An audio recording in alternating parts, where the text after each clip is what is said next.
chicken. I'm your guy. Blinking. I'll have what Joseph has. Look, somebody's talking about you. This is what we call the voice of God. Popping. Everybody just gets to focus on you. Grab me. Probably not the best thing for an introvert. I'm asking for you. Well, I like a good chicken sandwich. Touch me. Hi, David. Comment. Oh my God. Like. You're actually an identical twin. Push. Maybe I'll just ask Julie to talk about what it is to be No. an identical twin. Pick me up. No, you didn't. Shouting. Surprise! Jeremiah, just hang on a second. I just got a text. There's an edit for your new opening, Joseph. I feel really honored to have been here, man. By the way, you've done a masterful job. Seriously. It was such a joy. Thanks, Joseph. It's an honor. Good on you. This was a pleasure. I mean, you are the prime example of how to pivot in this new environment. I wish everybody gets an opportunity to interact with Joseph Jaffe and Corona TV. Who needs Cameo when I've got my own personal Cameo? Well, hello, everybody. Welcome from Magic Mushroom Land. I couldn't be happier to be here. I'm not really sure I am here. I'm not sure where I am, but I know that I'm in a happy place. I'm in a happy place because we're going to be talking to Brian Muraresku and about his incredible book, The Immortality Key. Already, Joy Williams says, greetings, loving the book, Brian.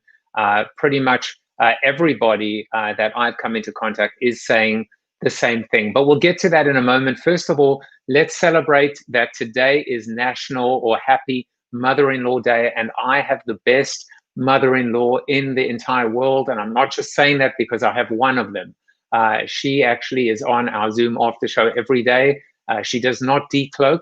She watches from her iPad, and it's a great way to stay connected to her, as I have during these pandemic times with my mother and my mother-in-law watching me every single day. And yet here I am talking about psychedelics and mushrooms. So who knows where the conversation is going. But today, as I said, we're going to focus on Brian Hump Day interview, and then we have Matthew Sweezy tomorrow at 12, and finally John Burkhart on Friday to round us off. Brian is the author of the international best-selling The Immortality Key. I basically describe him as almost like he's the real Dan Brown. That's what he is. He's Dan Brown, but Dan Brown that has brought science to art. He has brought discipline and process and rigor to a world that we either believe in or want to believe in, or maybe refuse to believe in. And we're going to go back into time, and then we're going to talk about the present and future as well. But before we do that, as always, birthdays. For those of you that are new to the show, it's one of the things I started right at the beginning. I realized people were stuck at home or stuck in general, and maybe celebrating their birthday alone. And this was one way of being able to say, you are not alone. We're all in this together, and we can all celebrate and share this joy with each other.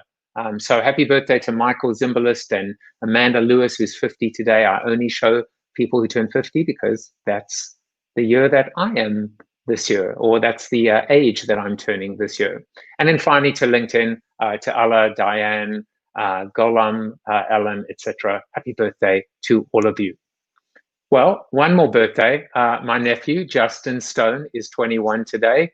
One of the most good-looking men in the entire world. It's clear and obvious to see, not just because of his outside, but because of his inside and the fact he supports Spurs as I do. So happy birthday, Justy. Hope you have a great day. Well, now it's time for our seated soliloquy. And of course, as you know, the seated soliloquy is always done with my guest in mind, or inspired by, or in my guest's honor. And so today is called Free Your Mind. Well, free your mind was something that Morpheus said. Now, Morpheus was not an ancient Greek philosopher, but he, like my guest, author of The Immortality Key, Brian Muraresku, was on a mission to understand the mysteries of the machine or the matrix. I can only show you the door. You're the one that has to walk through it. Now, while we're talking today about mushrooms, psychedelics, spiked beer and wine, and the role they may have played in the profound creation of truth, beauty, and wisdom on the one hand, and on the other hand, fundamental and defining foundations of religion itself, what we're actually talking about I believe, is our endless quest to understand. Sure, we want answers. Everybody does. Life doesn't always work that way, though. In the absence of certainty, we need guidelines and guardrails, milestones and checkpoints, the ability to triangulate diverse and disparate points of view in order to stay the course, change course, or realize perhaps that we've strayed off course. The world we live in is in chaos. It's easy to feel smothered or overwhelmed. We need anchors that provide routine, rituals, and a moral rubric that governs, qualifies, and guides our intention and ultimately our actions. Of all the great mysteries and unanswered questions out there, Monty Python's meaning of life is right up there, along with the search for the big man, woman, or non-binary upstairs. In yesterday's show, we discussed memeplexes, mind viruses, and how humans were just survival machines for genes and memes. Hard not to wonder if our lives are basically just the Truman Show and 2020 is nothing more than rating sweeps. We need to free our mind. We need to expand our mind, tap into a higher consciousness. It begins with something that has nothing to do with psychedelics. It begins with having an open mind, being open to new ideas, possibilities, and alternative paths to consider and pursue. It helps when there is science to back up, balance, or counterbalance faith itself. Perhaps you get this from meditation. Perhaps you get it from mushrooms. Perhaps you get it from me and a daily dose of hope, positivity, and optimism. Just get it and continue your journey and your quest for enlightenment. That is the light at the end of the tunnel. Well, now it's time to actually talk to the author of The Light at the End of the Tunnel, Mr. Brian Muraresku. And let me give you a little bit of a brief background, not about him, because I'll do that in the show, but about this book. Released on September 29th, The Immortality Key has become an instant international bestseller. As of October 20th, it is the #5 Audible in the United States and at the top of Amazon's hardcover nonfiction bestseller list. Muraresku launched his debut book on the Joe Rogan Experience, now with over 3 million views. Make that 3,000,001 because I'm one of them. Rogan says, absolutely one of the most fascinating podcasts I've ever done, fucking sensational. And Brian gave me permission to swear. Muraresku appeared on CNN and SiriusXM with Michael Smerconish, who says Muraresku's Indiana Jones journey is tremendous, stunning.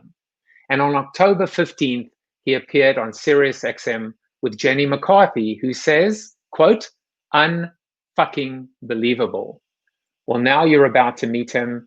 And as a little precursor, I'd like you to watch this little teaser for you.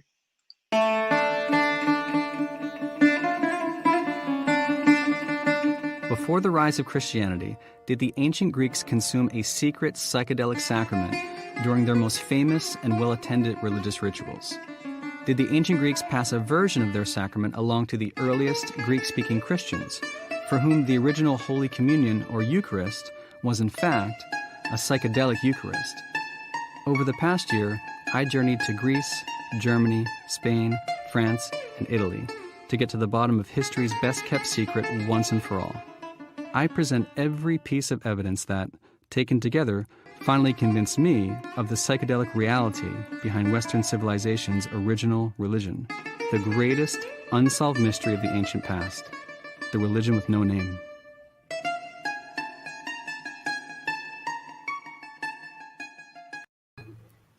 Brian, welcome to the show. That was awesome, man. Thank you.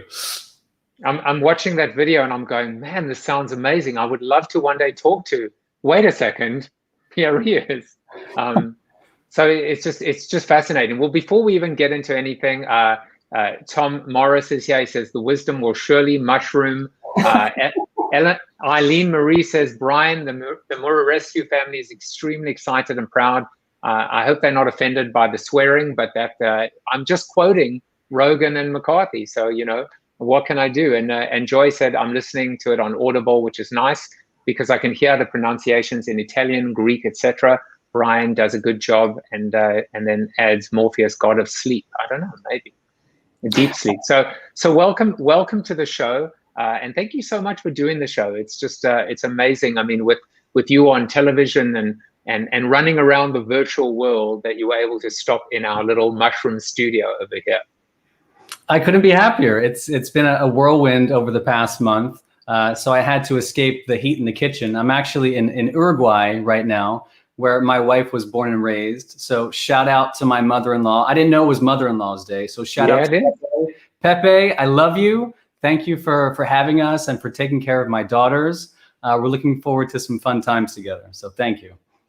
All right. So Uruguay looks quite vanilla and quite bland in the background, which is why I have a different background in my background, which we'll get to in a moment. But, you know, I decided not to read your bio because I find your bio to be fascinating in of itself. And you know, it's funny, we always do fun facts on the show, but I feel like your life is just a great fun fact. Your life is so interesting by itself, and yet this was the fun fact that you shared with me, which I thought was just absolutely fascinating, that you believe that the Kenny G remix of The Weeknd's In Your Eyes is the most sublime song of 2020. So, you know, and yet you're a man that has not done psychedelics at all. So tell me why this has left this impression on you.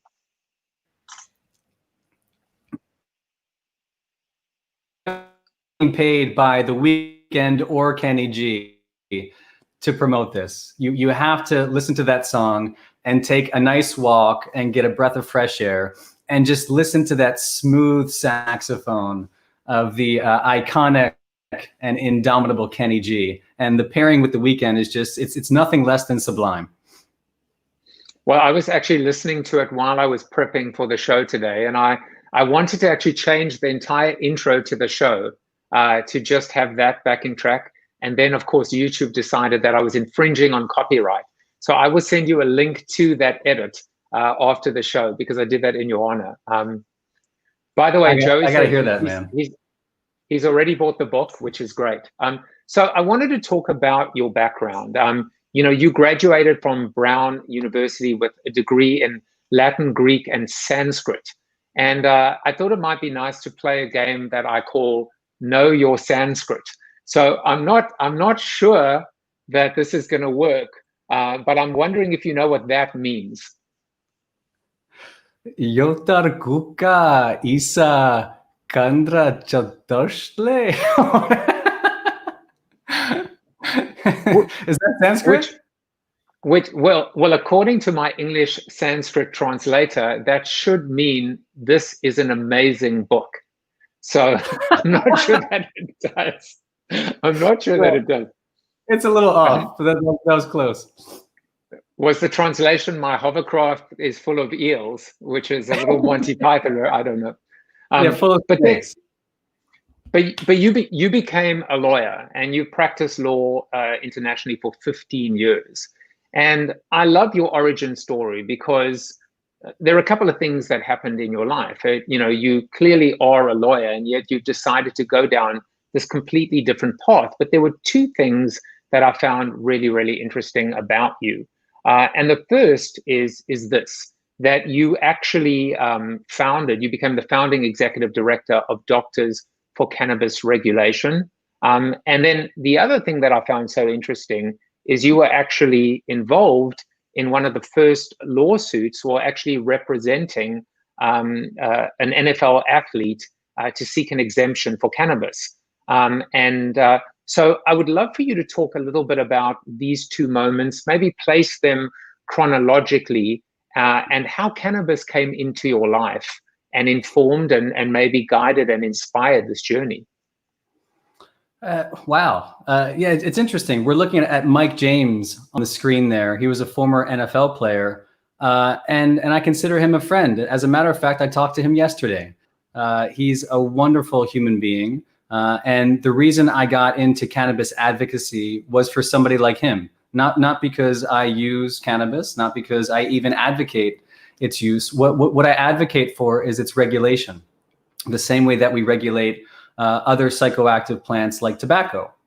So if the goal of drug policy, and let's be honest about this, if the goal of drug policy is to keep drugs away from kids, which I would like to keep away from my daughters, or to keep drugs away from the vulnerable segments of the population, look at what we did with tobacco. You know, we don't jail tobacco farmers. We don't throw kids smoking cigarettes into jail or the back of cop cars. What we did is started speaking honestly about it. And we launched this massive public education campaign, at least in the United States and elsewhere around the world too, just to talk openly about it. So, you know, you can buy cigarettes if you're the right age and you have the discretion to do so. But when you buy those cigarettes of the appropriate age, you're probably aware of the risks. And I think that's the goal of drug policy. And, you know, if you want to restrict the use to those who can responsibly use it, like alcohol as well, that's probably what you should do. That's not our policy on cannabis at the moment. And now we have this kind of patchwork system of legislation in the US and this disconnect between the federal government, where it's completely illegal, and the states, as many as 33, where cannabis is legal for medicinal or adult use. And it's a mess. And, you know, what's legal in one state, a couple feet to the right or left, depending which state you're on, it's suddenly a federal crime. And even within that state, it's theoretically a federal crime. And theoretically, the attorneys general of that state could crack down on what you're doing. And so there's a lot of uncertainty there. And behind that all, there's a lack of education around cannabis, especially nowadays, which is very different from the cannabis of a prior generation. And there's all these ways to consume cannabis and edibles and tinctures, et cetera. And so what I'm a fan of is advocating and educating for that. And the reason Mike James is important is because communities of color, we know this from statistics, are about 4 times more likely to be arrested for simple cannabis possession, nonviolent cannabis possession, than their counterparts. And that's really strange, and that shouldn't be. And something else that you see pop up in the NFL, for example, is that NFL athletes are 4 times more likely than the general population to become addicted to opioids. And Mike was one of them. He broke his ankle. It was almost a career-ending injury, and he wound up getting addicted to opioids. And he wanted to break his habit, so he started using cannabis and found relief. Cannabis at the time was prohibited in the league, and so he was fined a lot of money. And we went to arbitration to see if we could get him a safe, responsible cannabis supply that he would use under the supervision of a medical professional, and we lost. And he left the league. So it seems that in many respects you've been taking on the establishment, but not in a like a martyr, but just basically almost one step at a time, for justice and for enlightenment, as we will find out soon enough. You go from representing, was this the initial or one of the sparks? Because of course, you know, as we find out, you know, you read a certain book that opened up possibilities as well. You read Supernatural, and then what happened? And then maybe describe kind of what happened next. So I read Supernatural in 2007, and the reason I do that is because I was trying to be a good lawyer on Wall Street at my very first job after pivoting from Latin, Greek, and Sanskrit to the law. And I am reading The Economist, and in The Economist, there's this article entitled The God Pill.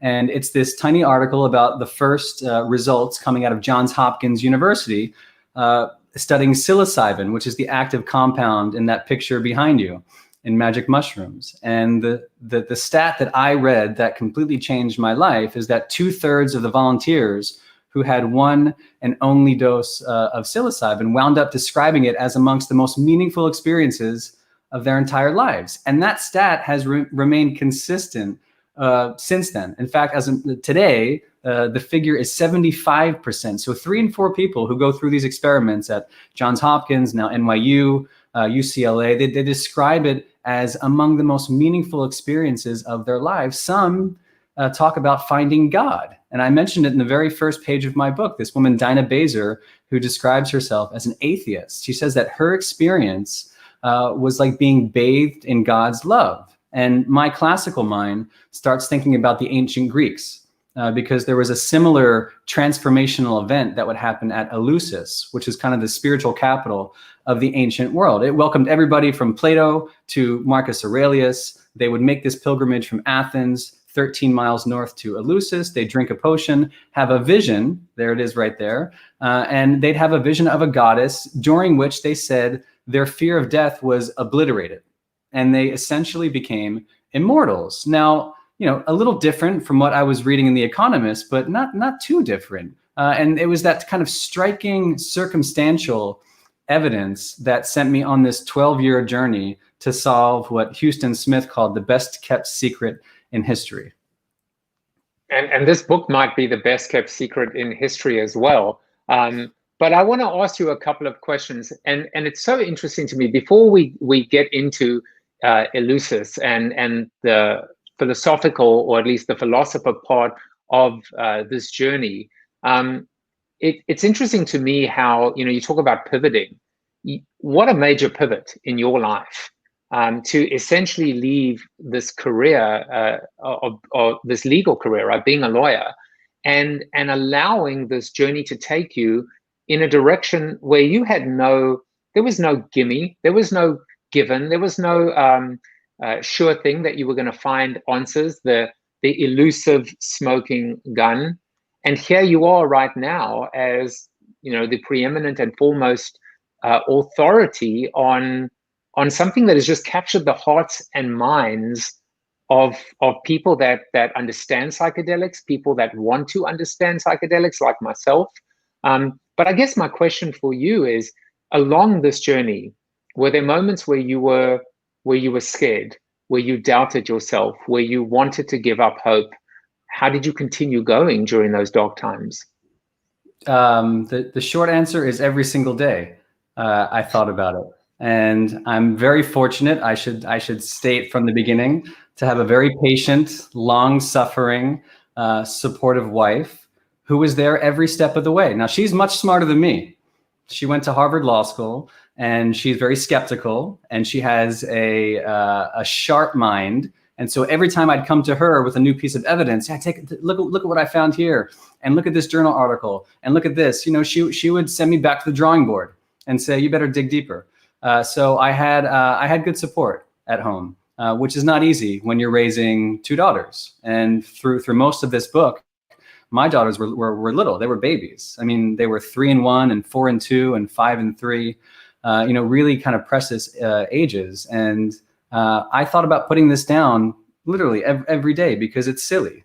I'm a practicing attorney, and we have to pay the bills and taxes. And it's kind of stupid to hop a plane to Greece or the Vatican to go looking for secrets when no one's paying you to do that. But it was my own search for meaning. And I felt like if this is this important to me, and if I find something worthwhile and I write about it honestly, maybe it will mean something to somebody else. I honestly can't explain it. It's irrational. I couldn't put it down when I probably should have. Well, I've been lucky enough doing this show and talking to over 125 people to see red threads developing and common threads. And for me, the success of the book really comes down to the person that you are, and we've just met, in terms of the graciousness, in terms of the consideration for your family, in terms of that fight for justice, which is why I brought that story, Mike's story, to talk about how you fought for his right and his ability to tend to himself and mend and free himself from the tyranny and the oppression of opioids. Even your graciousness of coming on the show. That's why I think that there's an entrepreneurial story that exists. And so I really do appreciate you sharing that story with us. But let's go back to Eleusis for a second, because it's just fascinating. I heard on the podcast, I wish I could tell you that I came up with this for the first time, but what is it? The first rule of Eleusis is that you don't talk about Eleusis, right? So, I mean, that's a spitting image right there, by the way. I must say. can you believe it that we actually managed to find, well, which is weird though, because there is so much secretive aspect to Eleusis, and yet that photo was #1 on Google. But I wonder if you could talk a little bit about this. How much of I mean, you can find a Wikipedia page entry, but how much of the history of Eleusis has eluded us? Because it just hits you like a ton of bricks when you look at that litany, that laundry list of some of the greatest philosophers and their minds and what they brought to this world, that they may have been on some kind of potion, right, that they consumed that allowed them to transcend. That's a great story. It's a great, that's why I picked up the story, and there wasn't much science to back it. And when it comes to Eleusis as it stands, there still is not much data, even in the literary records. So I basically follow this book from 1978. I mean, this is not my theory.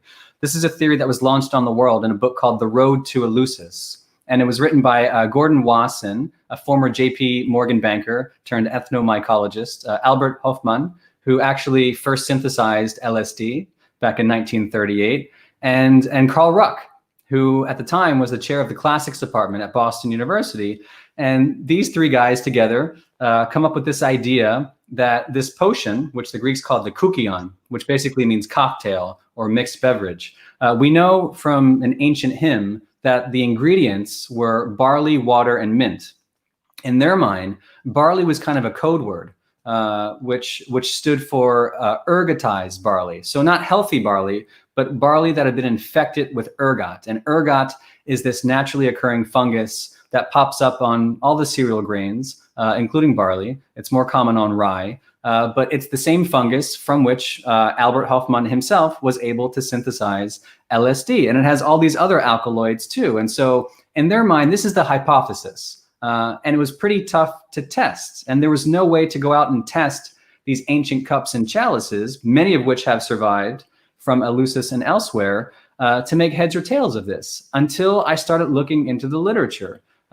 In 2009, 2010, I started reading about archaeochemistry, this relatively new science that is going out into these excavations and subjecting all these artifacts to things like gas chromatography, mass spectrometry, and all this high-tech instrumentation, and finding things. And so my colleague Andrew Coe, for example, at MIT, one of the world's leading archaeochemists, he's responsible for discovering, quote unquote, the world's oldest wine cellar in Galilee from about 1700 BC. And it was wine that was spiked with all kinds of funky stuff like honey and storax, terebinth, cypress, cedar, juniper, mint, myrtle, and cinnamon.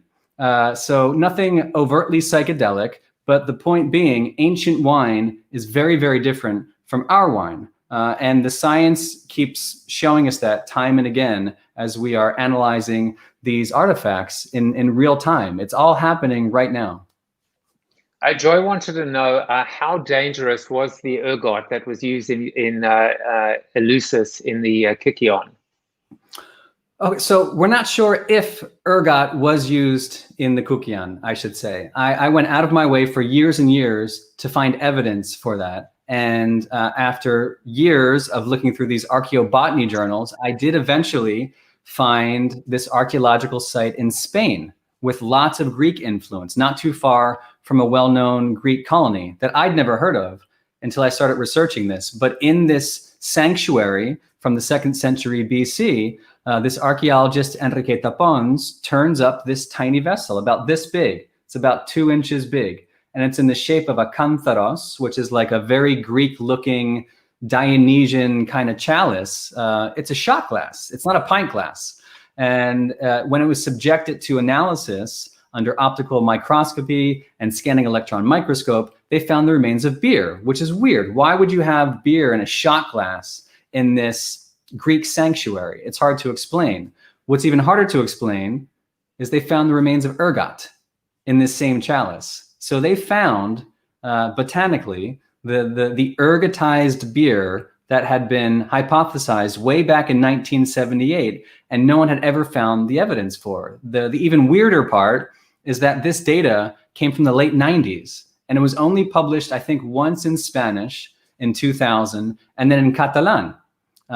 which is not a widely spoken language. And so it never made its way to the wider academic community. And I had to go down a lot of different rabbit holes to find my way to Spain to tease it out. So I guess the answer to the question is it's possible that that chalice represents the same kind of technology at Eleusis, but we won't really know until we test the chalices there, which I couldn't do because I did ask the excavator if we could do that, but they've all been treated, she tells me, for conservation purposes. So they're all either on display in the museum or they're in storage, and those original organic clues have been compromised. So maybe we'll turn up something new at Eleusis and be able to answer this someday. Now, before we get into the Eucharist and we talk about religion, well, actually, as a segue to that, what I found fascinating is that you went to the Vatican. You were welcomed by the Vatican, or at least they didn't, push back or make it really difficult for you. Were you surprised by that, or was that kind of just something that was expected? Because it seems almost like a bit of a contradiction, this idea of being able to go back and and look at some of the ancient rituals and origins of Christianity, quite frankly, Judaism, and find again that common thread, which is the presence of some kind of potion or psychedelics. Yeah, it's I wasn't sure what to expect. I have 13 years of Catholic school under my belt, including 4 years with the Jesuits, which is how I started learning Latin and Greek. It was the Jesuits who taught me Latin and Greek. And what they also taught me was to ask questions. And I suspect that Pope Francis, the first Jesuit to hold the papacy, would sympathize with a search like that. This isn't like an anti-Catholic book. It's not an anti-church book. As a matter of fact, it's kind of the opposite. I'm looking into the roots of the faith only because they fascinate me. And I only look at the ancient Greek world as a possible predecessor to the kinds of rituals that could have existed in early Christianity, because early Christianity is Greek. The New Testament is written in Greek to Greek speakers. It's not written in Hebrew. It comes to being in a very Greek world. I mean, the seeds of Christianity obviously are sowed in the Holy Land, but they really kind of flower in the Greek-speaking world, in Greece itself, or in Ionia, in the East Aegean, or in Italy. And if you're looking at places like that, you do see different rituals that aren't taught in Catholic school. You're seeing different kinds of masses that were taking place in house churches and catacombs. For the first 300 years, there were no churches. There were no basilicas. There was no Bible. There was no canonical New Testament. You had different Christian communities trying to make their way, and a bureaucracy that was slowly coming together. But it was a world in which some of that pagan continuity, I think, was still very much alive. And to the extent there was spiked wine and spiked beer still around in the 1st, 2nd, 3rd centuries AD, I question if some of that could have made it into some, and only some, of the earliest versions of the Mass, which I realize is provocative. But if you look around the world today, you do see different Christian denominations using a psychedelic sacrament. Just north of where I am right now in Brazil, you can go visit the Santo Daime Church, which uses the psychedelic brew ayahuasca as its Eucharist. So it's not the craziest idea, and I'm not saying anything about the Last Supper or Jesus himself or the apostles. I'm saying the world into which they were born was full of magical wine.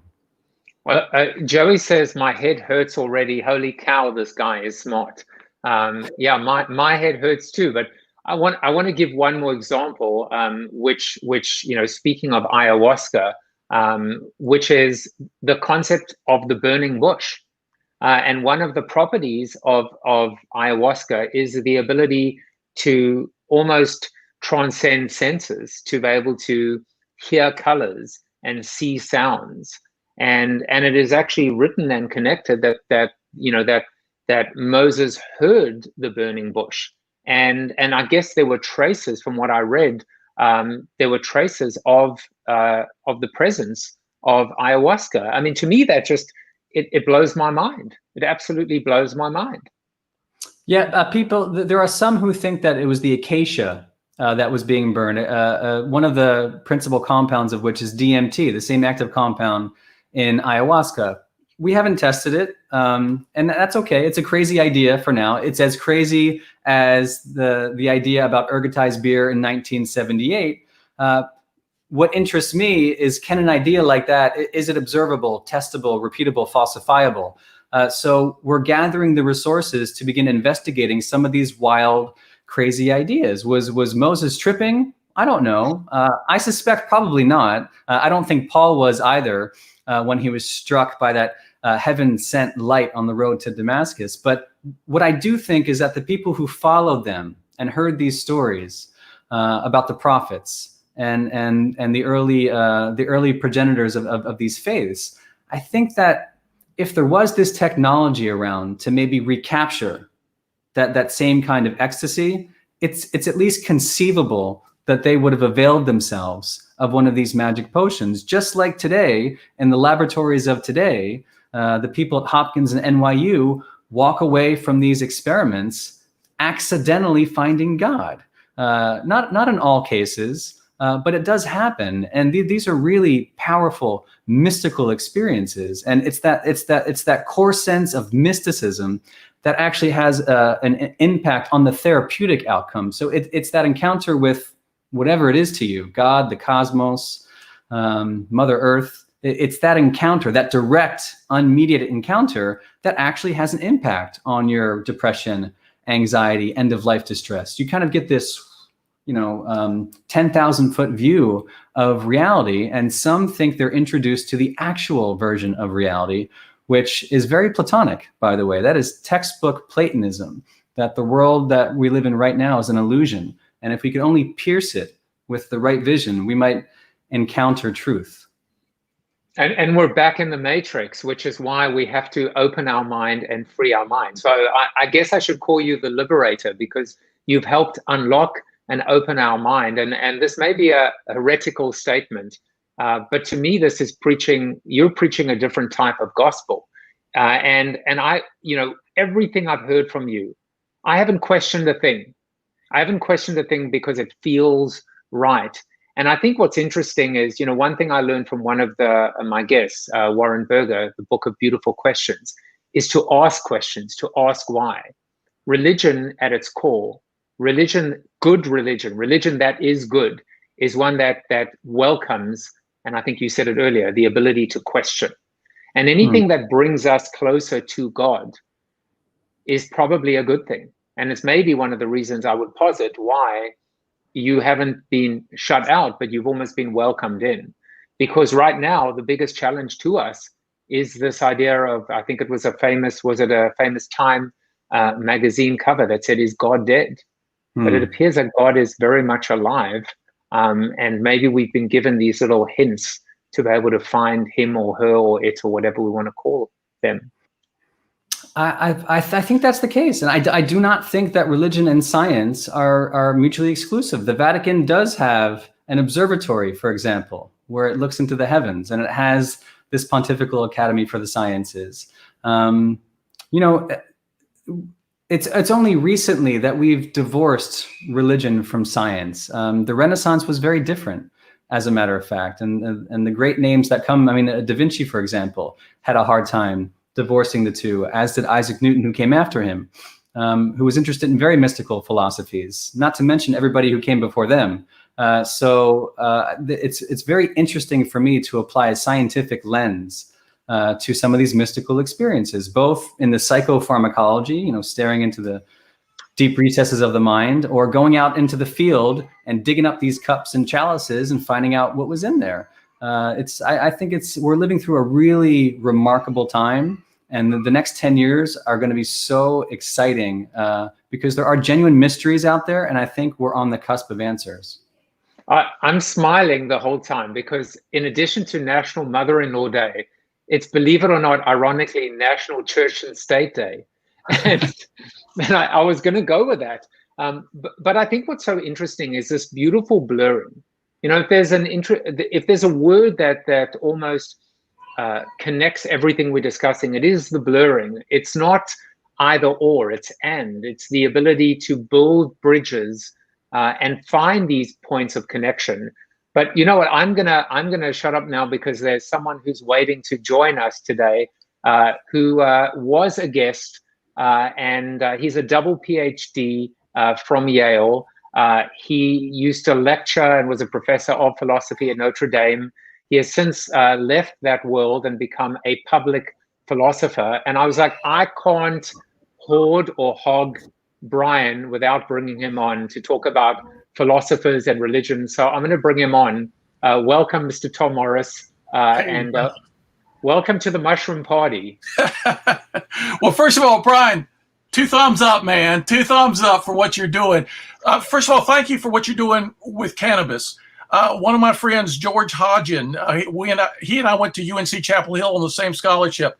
He's formed a corporation to try to get, for the first time, federally legal research cannabis, so that medical people in every state can look into all the possibilities. So, you know, I've been kind of connected to that world, and thanks for what you're doing. Plus, you're the Sherlock Holmes and Hercule Poirot about ways of wisdom. I mean, this is a new spin on the saints and the sages. And it's a new spin, like you just said, on Plato's cave, right? I mean, let me ask you this. The modern debate about hallucinogens has been all around delusions or doorways, right? Are we when you take a controlled substance, are you painting new Fantasia colors on a canvas, or are you opening a window you didn't even know was there and having a new vision of reality? As you've spent 12 years working on this, what's been, I think I know the answer, but what's been your inclination, your suspicion, your personal growing opinion about this? So excellent to meet you. This is super fun for me. I think, you know, I remain a skeptic is what I want to say from the beginning. A curious skeptic, but a skeptic nonetheless. I have no idea, because I've never done psychedelics. I'm a virgin. I don't know what's happening to someone. What I do is I listen. And when I listen to these volunteers, they talk about encountering a very real version of something. In fact, more real than real. And there's even a term for this. William James coined this term over 100 years ago, the noetic sense. Yeah. It's that platonic sense that you've tapped into the archetypal world. It's the exact same language that Gordon Wasson used back in 1955. In 1957, when he was the first one who published those little mushrooms behind you. He's the guy who basically discovers psilocybin-containing mushrooms in Oaxaca, Mexico. And when he writes about it in 1957, he talks about encountering the realest version of reality that he'd ever seen. And life before then had only been imperfect. Now, all these gentlemen scholars who came after him said very much the same thing. Aldous Huxley, The Doors of Perception, Houston Smith, perhaps the greatest religious scholar of the 20th century, Alan Watts. They all had a very tough time differentiating the psychedelic-assisted mystical experience from the so-called naturally occurring mystical experience. And I'm beginning to understand why, because the more people I talk to, they walk away describing it as a God experience. You know, that's very interesting, because I listened to you on Joe Rogan, and it occurred to me as you guys were talking, 14 years ago, a neuroscientist named Jill Bolte Taylor wrote a book called My Stroke of Insight about her traumatic experience of, I think it was like an aneurysm on where the left side of her brain was basically shut down. And so all those edifices, all those structures that we rationally build up within which we live our lives kind of dissipated, kind of crumpled away. And she had this hallucinogenic experience, really, an oceanic experience, an experience of unity. I had this breakfast a few years ago with Eben Alexander, another neuro guy who wrote the book Proof of Heaven after his near-death experience. Now, here's Jill Taylor, and here's Eben having very much like a hallucinogenic experience, neither of them on a hallucinogenic drug, but they experience the kind of breakdown of everything we consider normal and a kind of an opening up to something way beyond the little cages in which we live. have these parallels struck you at all as you've done this research? Because this kind of broadens out. I'm led sometimes to wonder, are there natural correlates of the pharmacological avenue? And what are they like? I'm like you. I haven't taken any hallucinogenic drugs, but I have a family in which for generations, people have had experiences that make no sense, that they're not supposed to be able to have, and that end up hooking into what we consider truth in the world in really amazing ways. So all this fascinates me. Has it struck you at all? Have you started thinking in those directions yet or not? Or are you still on the path that you initially launched on 12 years ago? This is a whole book about drugs, which has nothing to do about drugs. As a matter of fact, the key to immortality is the near-death experience. Oh. I mentioned Jill Bolte Taylor in my introduction for that reason, because after I read that Hopkins piece, I'm not sure if you heard earlier in the Economist. Yeah. I think the next day I found Jill Bolte Taylor on YouTube, and I watched it about 25 times in a row. Wow. Crying. And when I watch it today, I start crying. I didn't know that. Your book is still on the way for me, so I had to kind of channel it to prepare for today. So you didn't mention Jill Taylor on Rogan. And so that's really amazing that because she made a huge difference for me as well. I read her book over and over and over. And I just want to say, you know, Joey said Jill Taylor's book changed the way I see the brain. Amazing book. But I got to say, you know, Jan is asking, I'm not sure who he's addressing this at. So, Tom, I'm getting to know you well on our after show every day. So I don't know if you've taken psychedelics or not. I know Brian hasn't. I know I haven't. So, Brian, do you want to answer this? I can answer it too. Are we going to meet up in Oregon? You want to join us, Tom? Amazon, right? The Amazon. I was invited to the Amazon with Grant Hancock. To lose my virginity. I'm still the jury's still out on that. My pat answer I keep going back to is that what interests me right now are these conversations, and I'm really interested in talking with policymakers, religious institutions, academicians, and scholars. I mean that's kind of what makes me passionate, and I think I'm a better conversator for the next few years without the use of psychedelics. I am looking forward to a time when they're more widely available in the safest and most responsible way possible. I think it's a few years off. I agree with that. That's my perspective as well. You know, there was this Cambridge philosopher mid-century, C.D. Broad, who was once asked about saints who seem to have all kinds of psychological problems. And I think his response was, maybe you need to be a little cracked in order for the eternal light to shine through. And so that to me speaks to, you know, there are various ways of doing the cracking, right? And the whole, as I was in graduate school, the whole Dionysian versus the Apollonian, right? And philosophy chose to go the way of the Apollonian, the reason, right? Not the Dodd's book, The Greeks and the Irrational, not that way, not the Eleusinian way, but the way of Plato and Aristotle. But then the more you look into this, the more you realize, well, Plato, some of his most powerful things were wild stories like the cave.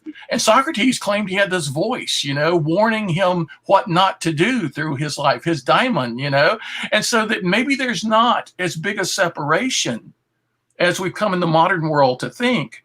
And perhaps we open ourselves to the fullness of rationality. We've been post-Enlightenment living a very narrow strand of rationality. So that's one of the things I think your book will do for me is to, when it finally gets here, I'm excited about the discoveries you've made. And what do you think is next in terms of your own sleuthing, your own detective work? Where would you like to go next prior to having your own experiences in the Amazon or wherever? What's the next rational thing that you're really excited about doing? So here are two rational ends of the spectrum that are going to converge in a very irrational way in the next 10 years. The psychopharmacology is continuing at places like Hopkins and NYU and UCLA and Yale and Imperial College London, top universities in the world. We are going to continue experimenting with psilocybin and other substances, mainly for clinical application. And eventually the FDA is going to approve these substances, at least for certain specified conditions under the supervision of trained personnel. So that's one end.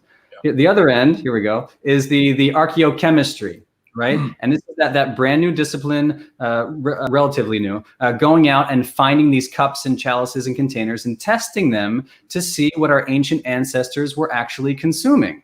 Because it's important to talk about the Eucharist as not just one monolithic thing. Maybe it meant different things to different people. Or in Judaism, the holy anointing oil or the temple incense. You know, just this year in May, cannabis was discovered on a limestone altar in Tel Arad, dating to the 8th century BC by archaeochemical analysis. There was some kind of psychoactive incense being burned in a Judahite shrine in Tel Arad. This is only just beginning. Imagine what we're going to find tomorrow or next year or in a couple years. What we're getting at is the kind of ritual that actually fueled religion for our ancestors. Not in every case, but in some cases. And so as the archaeochemistry and the psychopharmacology begin to keep testing this hypothesis, what we're going to find, I think, is the actual ancient Greek ideal. And the reason I mention Jill Bolte Taylor in my book is because she, to me, represents the ancient Greek ideal of equal parts rational and irrational. Plato, his guru was Parmenides. Yes. And Parmenides was nothing less than a mystic and a prophet, as was Pythagoras, who would descend into his basement and go into these mystical visions of the other world, of the beyond. This is what motivated the Greeks. And I think there's a way to recapture that in a responsible way.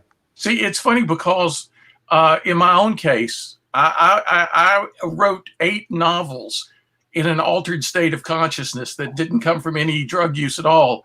But it was like I was in a hallucination. I was living in Egypt in 1934 and 1935 and writing down everything I heard and saw. And it became 8 novels that just were published.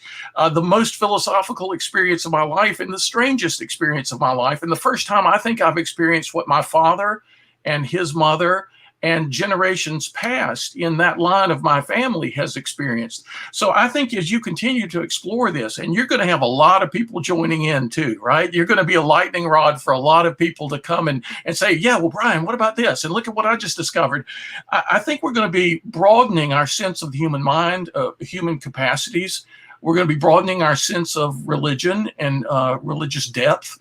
We're going to be broadening our sense, like you said, of the compatibility, not just the compatibility of science and religion, but the deep connection of biology and chemistry with the spiritual, which is as different as people have ever thought anything could be. And here you are kind of pioneering the way from this weird combination of your Greek and Latin in college and your law school stuff. And of course, the law school stuff gave you all the Sherlock Holmes tools, right? And you're forgetting Sanskrit as well. And the Sanskrit, right? So I have one more Sanskrit exercise for Brian. Well, let me do this. No, I'm just kidding. Yeah, no, but I'm going to have to take you out because otherwise it's not going to fit on the screen.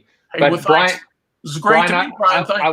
I wanted you to meet Tom. You might see him a little bit in the after show, but Tom is giving a virtual presentation to some, I don't know, bank or investment firm with 18 gajillion, franchises or something like that. So, Tom, hopefully we'll see you a little bit in the after show. Thank you for popping by. Yeah, thanks a lot. Nice to meet you.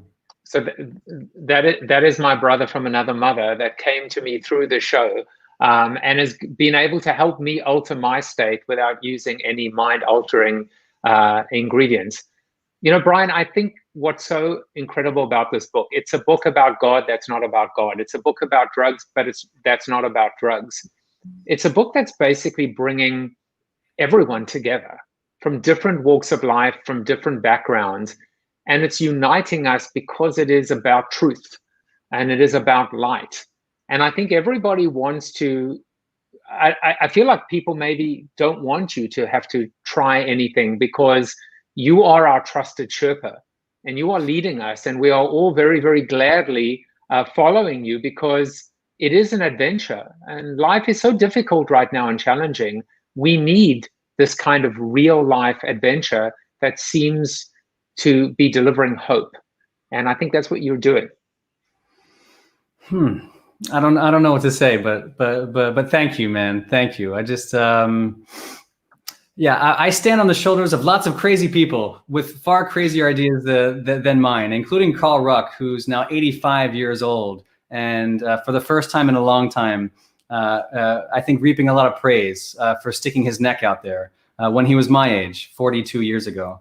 All credit to Carl Ruck, who's been wonderful to me. It's a beautiful story of how he has found redemption, and all these years later, and that just shows you, that is that's the challenge of being a leader. That's the challenge of being able to put yourself out there and stick your neck out. And the quote that I always use, someone once said to me, he said, there are two types of people, pioneers and settlers. The pioneers get shot and the settlers take the land. And then he told me I was a pioneer. But it's great to see Carl Ruck is able to take the bullets or the arrows out and is with you right now. So that's a beautiful story. All right, so this is your quote. I always have a quote of the day, and of course I decided to write the entire damn thing in Sanskrit. I'm not going to ask you to translate, but could you? Do you see any words in there that even seem reasonably correct? Where are you getting this? Well, I clearly need a new Sanskrit translator, but this is the actual quote, which I thought was a very interesting one. LSD is a psychedelic drug which occasionally causes psychotic behavior in people who have not taken it. And that was said by? That's either Terence, I think it's Terence McKenna. Timothy Leary, close. Yeah. But I think, this has been a very enlightening time together. I'm glad that Tom asked you the question about what's next. I know that right now you are developing a documentary series with anonymous content and 6 West Media, but leave us wanting more, but also telling us what comes next for you, because it's going to be a beautiful journey, and hopefully you'll take us with you. Okay, I can't say much, but I'll say this. After the Rogan show, my life has been turned upside down. And I didn't really anticipate this, but a lot of help and offers are coming in to continue the journey.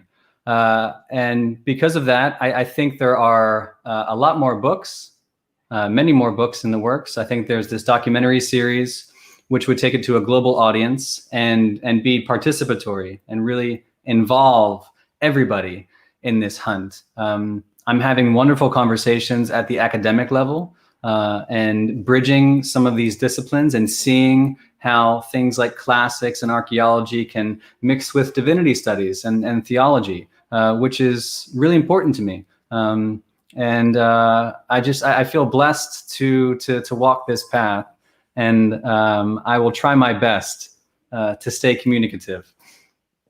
Well, I mean, you were gracious and generous enough with your time. We're going to now go to the Zoom after show, and people have an opportunity to actually ask you questions and interact with you. But this has been Brian Muraresku, author of his first but not his last book, The Immortality Key, a lover of Kenny G, and the weekends in your eyes. One of the original people at Eleusis. He clearly is reincarnated himself. But more importantly, you can follow him on the Twitter at Brian Muraresku. Find out more about him, his journey, and most importantly, buy the book. Buy the book, which is in hardcover. You can read it on Kindle, or you can hear his dulcet tones as he narrates his own book. That must have taken a while to do, but it was probably worth it. It was a couple weeks, and the proud result is 15 hours with these dulcet tones. So dig in. It's getting great reviews, actually, more than I expected.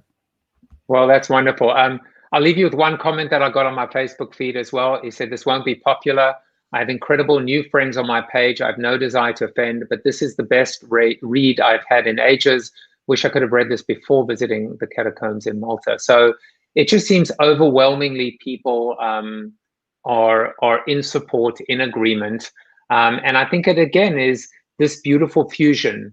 You know, that to me is, I was jotting it down earlier, paleoanthropology, psychopharmacology, archaeobotany, archaeochemistry. It seems like the ability to take two disciplines and bring them together to create these beautiful fusions are what will help take us, forward and take us to whatever comes next. So thank you for your time today. And Joy wants to know, where's the Zoom link? I will put that on the screen as well.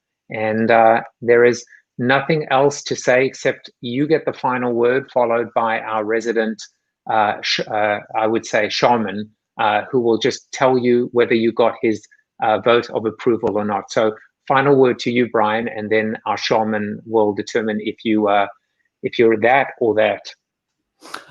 An pethanis, prim pethanis, dentha pethanis, otan pethanis. If you die before you die, you won't die when you die.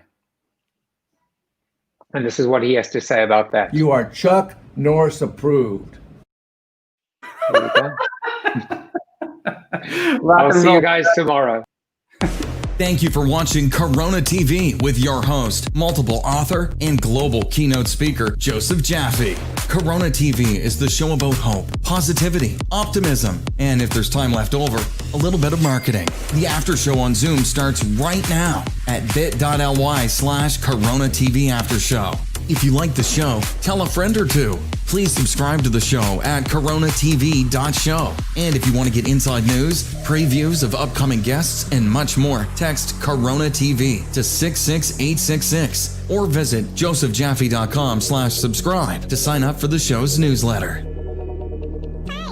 And despite the best ministrations of your wife, you still look ugly.